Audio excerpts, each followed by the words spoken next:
PPI data showing a slight uptick in inflation on a monthly basis. However, the Fed does look on track to cut by 25 basis points at next week's meeting. Here to break all of this down, what the data is telling us about the Fed's next move, we want to bring in Szytel. He is the Bahnsen Group's Senior Managing Director and Partner. And we also have Omair Sharif. He's the founder and president of Inflation Insights. Omair, let me start with you. Just in terms of your reaction to the inflation number that we got out this morning. Not necessarily a huge surprise given the uptick that we saw, a slight uptick in the month over month on CPI. But what does that then tell us about PC and ultimately where the Fed is in its fight to tame inflation?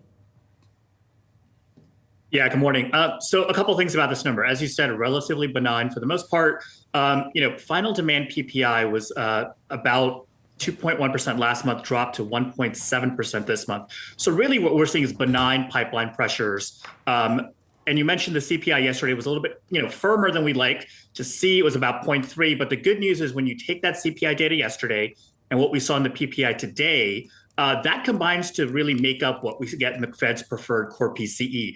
And right now, that looks like it's tracking at about a 0.1, maybe a very low 0.2, depending on a little bit more information we need tomorrow, but much more benign than what we got out of the CPI. So quite frankly, I wouldn't be at all surprised once people kind of crunch these numbers, if you get a little bit of a move back talking about 50 basis points, given how benign this core PC is looking for the month of August. Brian, is that the case? Should we be talking about 50 basis points? Well, there's a 17% chance now that they'll go 50 basis points, but I don't think they will. But what I would want them to do is 50. I just don't think that they'll actually get there. I think 25 is what we'll end up getting unless something changes, and we're 6-7 days away now from that decision. So I think we'll get 25 out of this. Why do you want 50? I think if you look at the bond market, where 2-year yields are compared to Fed funds at 175 wide, I think the bond market is kind of crying out for a 50 cut, and I think that might be wishful thinking. I think that when you're starting at a Fed funds of 5.25, starting at a 25 basis point cut really doesn't do a whole lot other than telegraph that you're going to move in that direction. And so 50 would be a little bit more meaningful on what they're trying to accomplish. But again, that's what I would want, and I think they'll start with 25.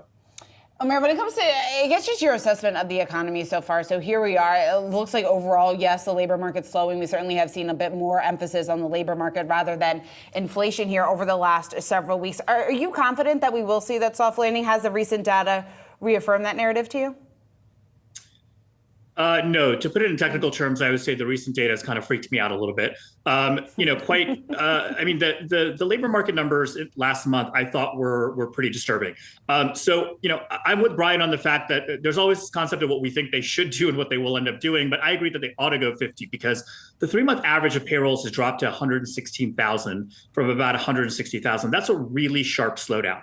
And I think one of the problems is, we've talked quite a bit about the narrowing in job growth. So we're seeing it really in government jobs. We're seeing it in healthcare mostly.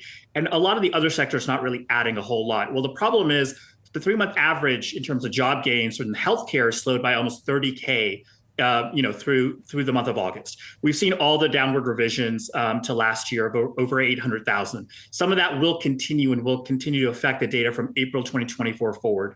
So I think, even though we haven't seen claims really pick up, net hiring has slowed down quite appreciably. People may not be laying off a lot, but they're not really hiring either.